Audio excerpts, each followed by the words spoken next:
The family that we like to recognize posthumously is the Scott family. The legacy of this incredible family begins with Elisha Scott Sr., who was the only African American in his graduating class and the third African American to graduate from the Washburn University School of Law. During his more than 40-year career, he argued civil rights and school desegregation cases throughout Kansas and the Midwest. Elisha Scott Jr. was the first to follow in his father's footsteps and obtained a degree from Washburn University School of Law. An Army veteran of World War II, he was a member of his family's law firm before retiring in 1986. Scott was a member of the Bethel United Methodist Church and former member of Asbury Mountain Carmel United Methodist Church here in Topeka. John Scott, also a World War II veteran, helped file the Brown v. Board of Education case in the U.S. District Court of Kansas and represented the Kansas case before the U.S. Supreme Court when it was consolidated with several others. He later moved to Washington, D.C., where he retired after 30 years as assistant solicitor with the Department of the Interior. He was recognized with the Washburn University School of Law Lifetime Achievement Award in 2008.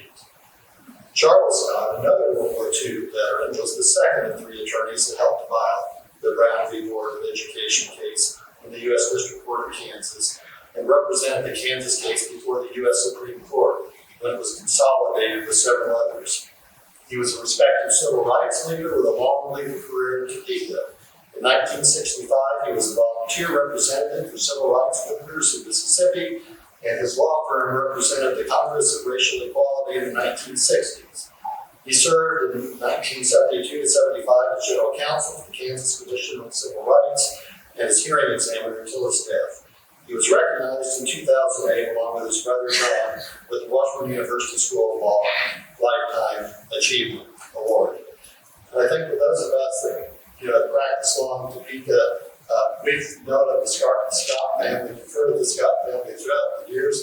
I think it's hard to even imagine, the depth of, what their participation in that Brown v. Board case portended not only for Topeka and the school system here, but for the state of Kansas, the entire United States, and really around the world, because when the Supreme Court condemned that decision, other countries around the world took them.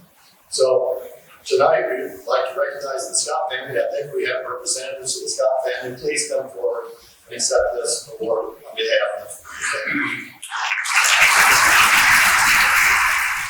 I'd like to thank the Washburn Alumni Committee for honoring my family, the Scott family, and particularly honoring them for the Brown v. Board of Education case. But as you have come to know, the Brown v. Board of Education case has become synonymous with the Scott family. It is synonymous with the Scott family, just like the Constitution, the Declaration of Independence, are synonymous with Thomas Jefferson and Benjamin Franklin and our founding fathers.